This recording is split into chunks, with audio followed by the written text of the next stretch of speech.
Depuis 3 ans maintenant, je mène une recherche sur la gaucherie, donc qui désigne autant le fait d'être gaucher que d'être maladroit. Donc moi j'ai beaucoup travaillé seule pendant longtemps et là j'en suis à un stade où j'essaye d'ouvrir le projet à d'autres gestuels et à d'autres mains. J'ai demandé à venir ici en résidence pendant 3 semaines, donc au foyer jeunes travailleurs, l'espace-temps de Cherbourg. Parce qu'en fait c'est un foyer qui accueille des jeunes qui travaillent et qui sont dans des pratiques manuelles.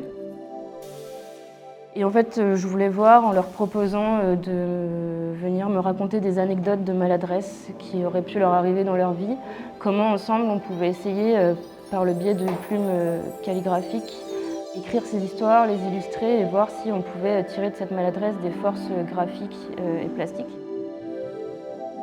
Précédemment, dans les autres publics que j'ai rencontrés, c'était des gens qui avaient choisi de venir ou des étudiants en art, donc des gens qui étaient déjà initiés. Donc là, j'aimais bien le fait d'aller à la rencontre et de moi aussi m'adapter à eux. Au bout de 10 jours, un truc comme ça, je me suis rendu compte qu'en fait, il y avait beaucoup de gauchers et de gauchères, mais c'était dans les gens qui travaillaient au FJT. Mais je trouvais ça aussi intéressant en fait, de venir pour un public et au final d'en trouver un autre que j'avais pas du tout anticipé. Maintenant, je sais que j'ai pas mal de matières que je vais pouvoir moi utiliser dans mon projet à part, quoi. J'avais aussi envie qu'on pense une restitution qui nous permette de travailler justement le livre à une autre échelle que plié comme ça. Et du coup, on fait une petite expo de restitution qui ressemble à ça, où voilà, on a recouvert l'espace de papier blanc et on vient poser les dessins dessus. Et ce soir, on fait un petit vernissage pour tous les résidents du foyer, s'ils veulent venir. Et voilà, ce sera la fin de cette résidence.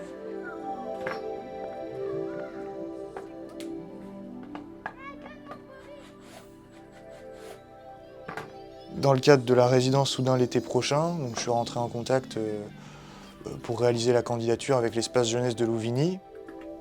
L'idée générale qui conduisait le projet de résidence, c'était donc plusieurs petits ateliers en vue de réaliser des petites créations et de traverser plusieurs médiums, de permettre aux enfants d'aborder justement différents outils, différentes méthodes de travail, etc., dans l'idée de réaliser une petite exposition de leur création dans une cabane.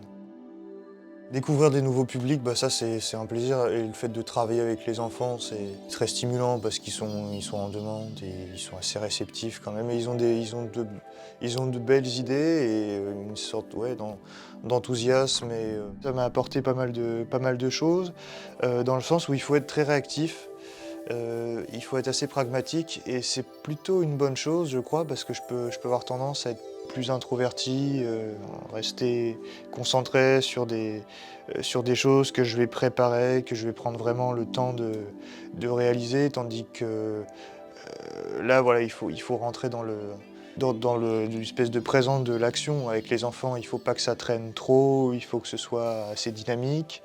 Et le fait d'arriver ici et de vivre aussi la rentrée avec les enfants, de bosser sur toutes ces choses, ça m'a donné une belle énergie.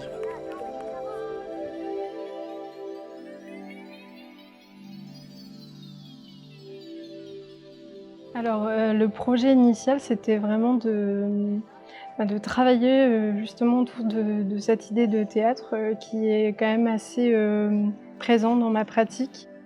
Et là, pour la résidence, pour l'occasion, j'ai fabriqué des espèces de petites scènes miniatures de théâtre.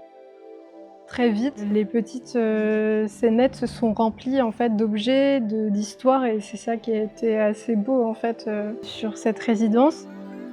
J'avais un projet personnel en tête, c'était, de travailler la laine et puis, une dame, avec qui je travaille en groupe, à l'EHPAD, m'a apporté un article, qui parlait, de cette, dame, Valériane Renard qui tient, l'atelier Tourneboulaine et en fait, on a beaucoup échangé, elle a été très ouverte à la discussion et elle m'a proposé de venir à son atelier avec, un peu de laine pour voir, comment on pouvait la travailler et donc ça m'a apporté beaucoup sur le plan technique, sur le plan, savoir-faire. C'est aussi le fait d'arriver sur un territoire qu'on ne connaît pas forcément, ça apporte toujours de bonnes choses en fait. Ça m'a apporté plein de nouvelles idées et pour des projets futurs, donc ça c'est déjà très beau. La raison pour laquelle j'ai postulé, c'est surtout que ça me permettait d'avoir une première expérience de ce genre de format de résidence. Donc une résidence dans un lieu qui est quand même assez vivant puisque en fait on est dans un EHPAD, des gens y vivent, ils sont là tous les jours et donc cette résidence elle m'a poussée à aller plus loin, dans justement ces échanges, ces rencontres et j'ai envie de réessayer d'autres choses avec ce genre de public.